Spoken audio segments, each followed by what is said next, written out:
Nah, sebagai penutup, bonus terakhir. Biasakan kalau Anda buang air kecil, saudara, jangan berdiri, apalagi buang air besar. Buang air besar berdiri sih kelewat.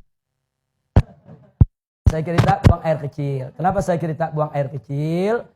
Karena sekarang ini saya lihat sampai-sampai di masjid-masjid, ya, kadang-kadang tempat kencingnya juga disediakan yang berdiri, saudara. Nggak pantas.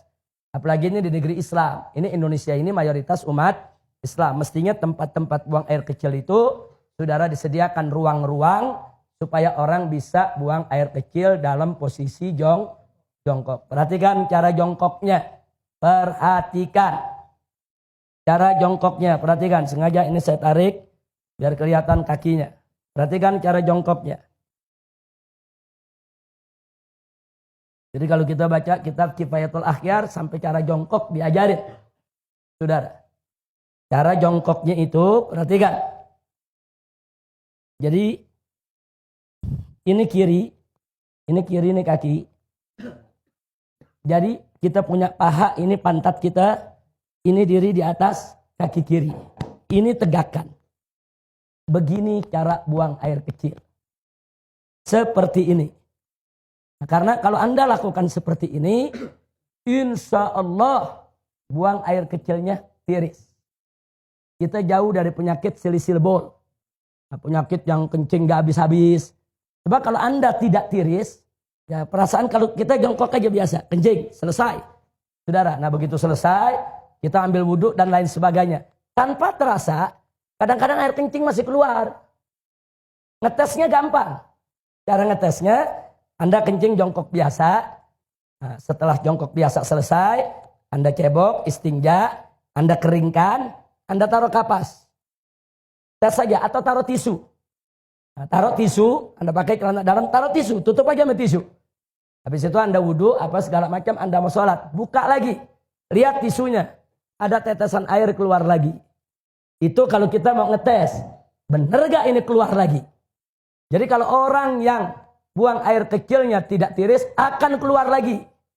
Nah maka itu supaya tidak keluar lagi, perhatikan. Ini seperti ini akan tiris. Seperti ini. Nah, setelah seperti ini buang air kecil, kita bungkukan sedikit. Kita bungkukan sedikit. Nah, boleh sekali-sekali kalau masih berasa ada, kita tukar posisi. Nah, sekarang kita di kanan, kiri yang tegak. Tapi ini bukan posisi utama, bukan. Posisi utama yang tadi. Posisi utama yang tadi. Ini cuma untuk menggoyang kita punya kantung kencing. Supaya kantung kencing kita ini kegoyang. Digoyang begini, balik lagi. Tapi ini yang utama. Ini kalau begini kita kencing, insya Allah tiris. Tidak akan tersisa lagi. Kira-kira jelas tidak? Ditambah lagi dengan jari kita tekan bagian bawah sebelum bagian dubur di bawah ada, kalau kita tekan keluar lagi itu. Keluar lagi itu cairan. Tekan sedikit. Yang ketiga, istibra. Apa istibra? Dehem. Dehemnya bukan dehem dengan tenggorokan. Bukan dehem dengan suara dada. Dehem dengan perut. Perut. Jangan pakai dada. Enggak. Coba lihat, ada bedanya enggak dengan dada sama dengan perut? Beda. Coba pakai perut. Gimana dehem? Perut kita tekan. 3-4 kali. Nah, itu klepnya terbuka. Kita dehem, klepnya terbuka, dia akan tiris air kencingnya. Kira-kira jelas? Habis itu baru kita istinja. Jadi Islam ini indah. Sampai cara kencing diajarin. Dalam Islam ya ikhwan. Dan ternyata para dokter mengakui.